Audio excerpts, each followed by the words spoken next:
우리 지역의 이슈 콕 짚어봅니다. 헬로 이슈 토크. 도내 현안과 이슈에 대해 짚어보는 시간입니다. 강원도에서 발생한 산불로 지역방송과 재난방송에 대한 이슈가 끊이지 않고 있습니다. 산불 발생 직후 즉각적인 재난방송 체제에 돌입한 CJ 헬로와는 달리 늑장 대응으로 일관한 재난주간방송사와 화재 현장 중계에 그쳤던 공중파에 대한 질책과 지적이 이어지고 있는데요. 그래서 이번 시간 지역방송의 역할과 나아가야 할 방향에 대해 고민해보는 시간 마련했습니다. 스튜디오에 김종아 한라대학교 대학원장님 나와 계십니다. 안녕하십니까? 네, 안녕하세요. 네, 산불이 지난 지 한 2주가 채 지나지 않았는데 동해안 전역을 휩쓸고 간 산불 때문에 이재민이 천여 명이나 발생을 하고 재산 피해도 막대하게 좀 발생을 했는데 교수님께서 이번 산불 언론 보도를 통해서 좀 접하셨을 텐데 어떻게 보셨나요? 네, 뭐 참담함과 안타까움이라는 단어 외에는 표현할 수 있는 방법이 없을 것 같습니다. 공교롭게도 또 식목일 전날이었죠. 뭐 막대한 피해가 일어났는데 이제는 우리가 강원도민을 넘어서 전 국민이 힘을 모아서 빨리 제자리로 피해가 복구될 수 있도록 힘을 모아야 할 때가 아닌가 싶습니다. 네, 이번 산불처럼 사실 좀 재난 방송이 발생하게 되면 피해 현황이나 대처 방법 등을 좀 재난 방송을 통해서 저희가 고지하게 되어 있잖아요. 근데 재난 방송이라는 게 좀 정확히 어떤 건지 짚어주실까요? 네, 저 재난 방송은 재난이 발생하거나 또는 발생할 위험이 있을 때 피해를 최소화하고 또 예방하고 또는 인명이나 재산의 피해를 최소화하기 위해서 신속하게 대응하는 방송을 재난방송이라고 합니다. 지금 현재 대한민국에서 재난방송의 주간방송사는 한국방송공사 KBS로 지정이 돼 있죠. 그래서 이번 이제 산불 같은 경우는 우리가 이제 사회적 재해, 사회재해라고 하는데 재해는 사회재해, 그다음에 자연재해 이렇게 두 가지가 있습니다. 자연재해는 예를 들어 뭐 폭풍, 그다음에 뭐 화산의 폭발, 그다음에 또 작년에도 많이 발생했었던 지진 이런 것들이 있고 또 사회적 재난으로는 전염병이라든가 또 최근에 큰 이슈가 있는 황사, 그다음에 이번에 산불 뭐 이런 것들이 대표적인 사회적 재해라고 할 수가 있죠. 그래서 재난방송은 이제 방송법에서도 규정을 하고 있는데 재난 상황에 대한 정보를 신속하게 제공을 해줘야 합니다. 그리고 재난 지역에 있는 거주자 또는 이재민들이 신속하게 대피하고 대응할 수 있도록 해줘야 하죠. 그런데 이 재난 방송을 할 때 몇 가지 주의사항들이 있습니다. 먼저 어떤 명예가 훼손된다거나 아니면 이재민들의 생활을 너무 노출시킨다거나 이런 개인의 사생활에 침해가 있으면 안 되겠죠. 그리고 또 이제 두 번째로 인터뷰도 조심을 해야 합니다. 아픔을 겪고 있는 상황이기 때문에 무리하게 인터뷰를 진행해서 그런 아픈 심정을 더 다치게 하면 또 그것도 안 되는 거고요. 그리고 간혹 이제 미성년자들을 인터뷰하는 경우가 있는데 이럴 땐 더욱더 주의를 해야 합니다. 법정으로 그 보호자의 동의가 반드시 있어야 되기 때문에 이 재난 방송에 대해서는 우리가 준비할 것도 많고 지켜야 할 것도 많고 그래서 기본적으로 우리 국민의 또 우리 지역민의 인명과 안전을 지키는 것, 그것이 재난방송이라고 할 수 있을 것 같습니다. 네, 교수님께서 재난방송의 의미에 대해서 짚어주셨는데 그렇다면 재난방송의 필요성과 중요성에 대해서는 좀 어떻게 생각하시나요? 재난방송이 왜 필요하고 중요한지 지금 이제 이 의미에 대해서 사회 곳곳에서 이제 질문이 제기가 돼요. 재난방송은 얼마나 빨리 그 재난 상황에 대해서 전달하는가, 그리고 국민과 소통해서 어떻게 대응 방향을 제시하는가에 따라서 그 피해의 규모를 확연하게 줄일 수가 있습니다. 그래서 굉장히 중요한 거죠. 지금 이제 CJ 헬로가 30시간 동안 이제 생방송으로 산불 재방송 이제 진행하면서 굉장히 큰 칭찬을 지역사회뿐만이 아니라 전국적으로 받고 있습니다. 그 이유가 국가나 지방자치단체가 어떻게 대처하느냐에 따라서 국가 기반 체제의 마비라든가 인명이나 재산의 피해를 줄일 수 있거든요. 이것이 바로 우리가 이제 헌법이나 재난 및 안전관리 기본법, 방송법에서 강조하고 있는 국민의 생명과 안전을 우선시하는데 기반이 되기 때문에 네. 재난 방송이 중요하다고 합니다. 그러면 이제 제가 지금 법을 3가지 언급을 했는데 우리나라 헌법 제34조에 보면 인간다운 생활을 할 권리를 갖고 있는 우리 국민들은 그런 권리를 가지고 있죠. 네. 그래서 국가는 재해를 예방하고 그 위험으로부터 국민을 보호하기 위한 노력을 해야 한다고 명시를 하고 있습니다. 그럼 이 헌법 제34조를 받아서 재난 및 안전관리 기본법 제2조에서는 재난을 예방하고 재난이 발생하면 그 피해를 최소화하는 것, 네. 이제 그것이 지자체의 의무라고 하고 있습니다. 네. 그러면 이제 또 이 법을 받아서 우리 방송법에서는 그 5조에 보면 인간의 존엄과 가치를 존중해야 한다고 명시를 하고 있거든요. 그래서 이 법을 아우러서 실제 국민과 소통하면서 이 정보를 전달하고 대응하도록 하는 그 중간 역할을 바로 재난방송이 수행하고 있는 것입니다. 여기에 재난방송의 필요성과 중요성이 있다고 명확히 우리가 알 수 있는 것입니다. 네, 교수님이 방금 말씀해 주신 것처럼 우리나라에는 한국방송공사 KBS가 재난방송 주관으로 현재 지정이 이렇게 돼 있다고 말씀을 해주셨는데, 네, 사실 이번 산불 때 같은 경우를 보면 제 역할을 제대로 못하지 않았나라는 좀 지적과 질타가 이어지고 있거든요. 그 부분에 대해서는 좀 어떻게 보시나요? 그렇죠. 저도 사실 이제 방송을 번갈아 보면서 네. 재난 주간 방송이 너무 안이하지 않았나라는 생각을 했습니다. 그래서 지난 10일 방송통신위원회에서 KBS를 비롯해서 네. 지상파 방송사들의 소집이 있었죠. 그래서 앞으로 재난 방송을 어떻게 해야 되는지에 대해서 깊은 논의와 또 반성과 향후의 계획들이 있습니다. 이제 저희가 뭐 언론을 통해서 다들 알고 있는 사실이지만 청와대에서 이런 지시가 내려온 게 보도에 대한 이런 지시가 내려온 것이 4일 밤 11시 15분이죠. 그런데 이때 다음 날 이제 뭐 새벽이 돼서야 네. 방송이 뭐 시작되고 그리고 또 수화 방송이라든가 우리가 피해를 겪고 있는 주민들은 여러 부류의 그런 주민들이 있습니다. 네. 언어가 어렵다거나 외국어여서 어렵기도 하고요. 어떤 그런 수화가 그런 방송의 보도가 필요해서 또 어렵기도 하고요. 재난 주간 방송들은 이런 것들을 전부 포괄하는 방송이어야 하는데 저도 지켜보면서 여러 가지 면에서 너무 준비가 덜 돼 있다. 너무 안이하다. 그리고 이제 강원도민 입장에서 너무 안타까웠던 것은 이미 산불이 진화가 됐어요. 산불이 진화가 됐는데 방송에서는 계속 불이 나고 있는 장면이 나가고 있는 거예요. 네. 그래서 저건 아닌데 지금 실시간으로 현장의 상황을 전달해야 하는데 지금은 불이 진화되고 이제는 수습 방안과 대응 방안, 그 다음에 보건 계획에 대한 제시가 되어야 하는데 그런 부분들이 참 안타까움을 금할 수가 없었습니다. 네, 좀 우왕좌왕한 산불 재난 방송이 아니었나라는 좀 아쉬운 그렇죠. 생각이 좀 들긴 하는데, 네. 그렇다면 기존 매뉴얼이었다면 원래는 네. 좀 어떤 식으로 진행이 정상적으로 됐어야 되는 건가요? 매뉴얼대로라면 즉시죠. 재난방송 같은 경우는 방송사에 그 지휘권이 있습니다. 네. 그래서 이제 판단을 했을 때 네.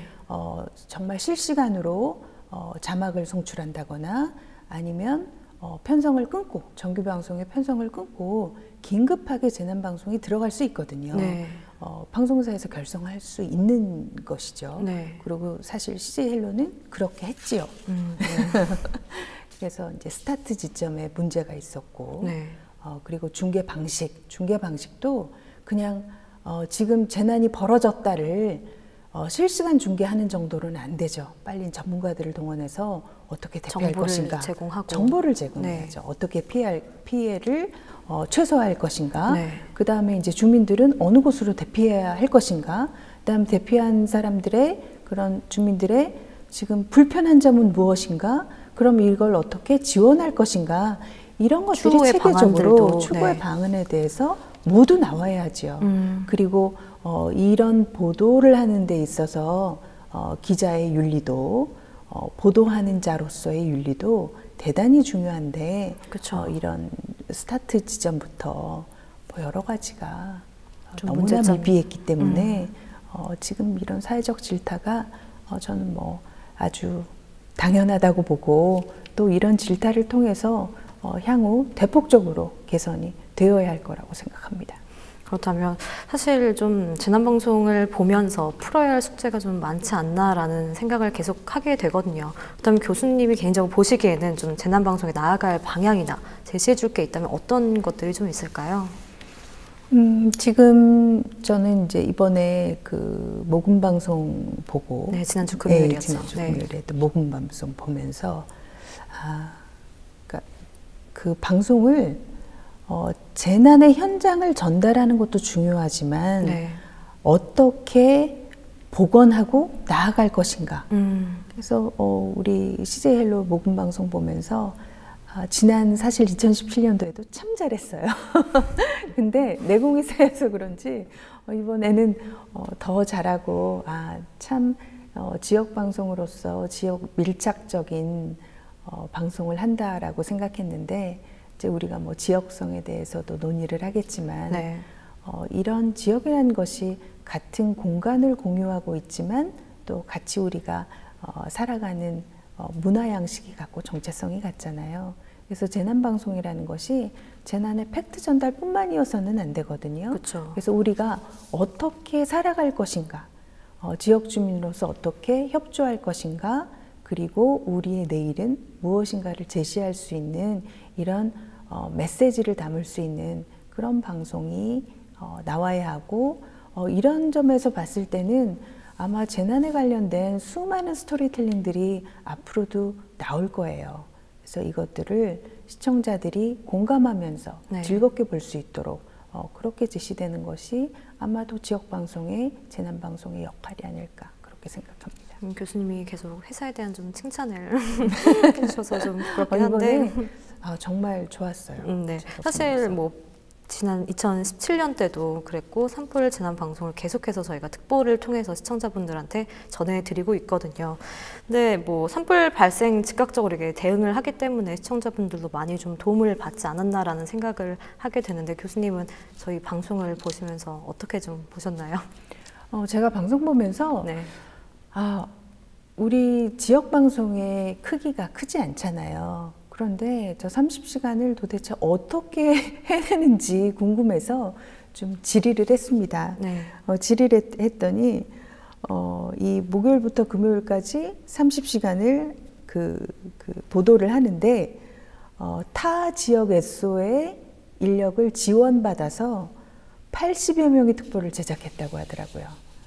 제가 이제 이 부분에서 좀 감동을 받았는데 항상 지역 방송이 어려웠던 점은 규모의 경제예요.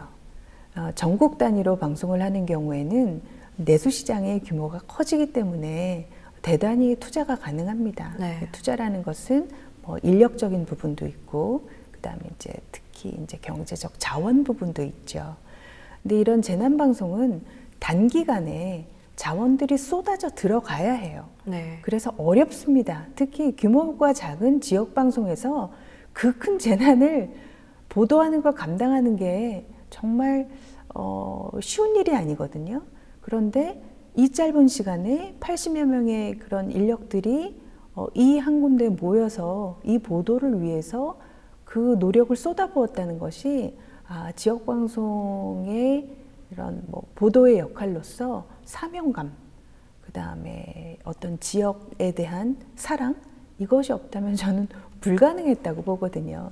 그래서 이제 방송 자체에 대한 칭찬도 있지만 이제 그 이면에 이제 제가 질의를 하고 80여 명이 동원됐다는 그 사실에, 그리고 또 나아가서 그렇게 또 묵은 방송을 진행하는 모습들을 보면서 아, 지역 방송이 꼭 우리 주민들에게 필요하구나. 우리가 이런 지역 방송의 지원을 위해서 좀 더 주민들이 공감하면서 더 관심과 애정을 기울여야 되겠다. 이번에 아주 절실히 느꼈습니다. 방송을 보시고 감동까지 받으셨다고 네. 극찬을 해주셨는데, 이번 같은 국가적 재난 상황이 좀 발생하게 되면 지역 채널의 지역성이 강조가 되잖아요. 그 부분에 대해서는 어떻게 이해하고 저희가 좀 접근을 해야 할까요? 지역성 뭐 자주 나옵니다. 네. 큰 이슈가 있을 때마다 이제 지역성에 대한 이야기가 나와요. 지역이라는 건 공간적인 개념이죠. 그래서 공간적인 개념이어서 유사한 성질, 기능적 관계에 의해서 그 이제 지역이라는 카테고리가 정해집니다. 그럼 지역성이란 무엇이냐 하면, 지역성은 그 지역 내에서, 그러니까 공간의 범위 내에서 공통적인 관심이나 이해, 우리가 이걸 이제 학문적으로 뭐 커먼 인터레스트다 이렇게 얘기를 하고, 네. 그것으로 인해서 지역적 범위가 정해진다, 이런 로컬리티가 정해진다고 합니다. 그러면 지역성은 무엇이냐? 이런 지역의 바운더리 내에서 정치적, 경제적, 사회문화적, 공통적 관심사가 있는 것이죠. 그래서 지역 방송은 정치적으로나 경제적으로나 사회적으로나 문화적으로나 이런 지역이 가지고 있는 공통적인 관심과 이해관계를 다루어야 합니다.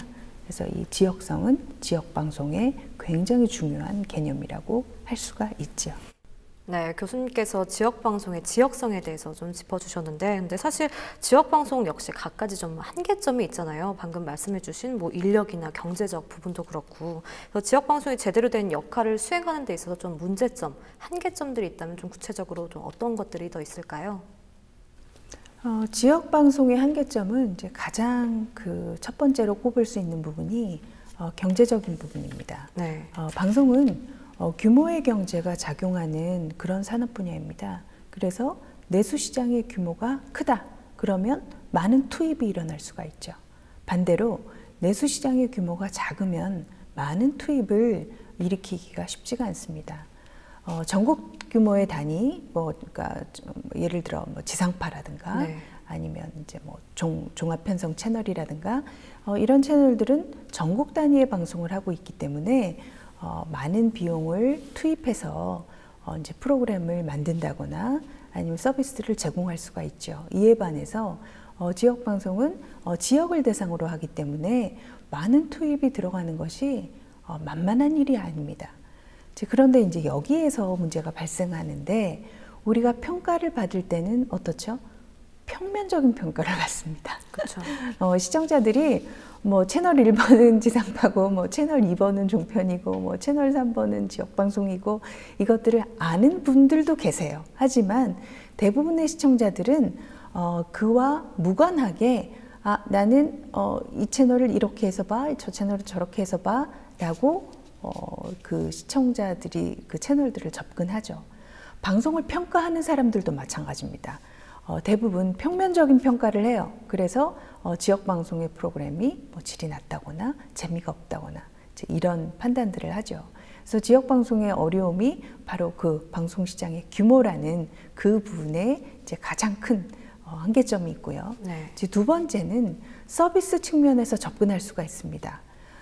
이제 그 서비스라고 보면 이게 이제 시청자의 편의나 복지라는 개념과 연관이 되는데, 시청자들은 다 니즈가 다릅니다. 100명이면 100명이 다른 니즈를 가져요.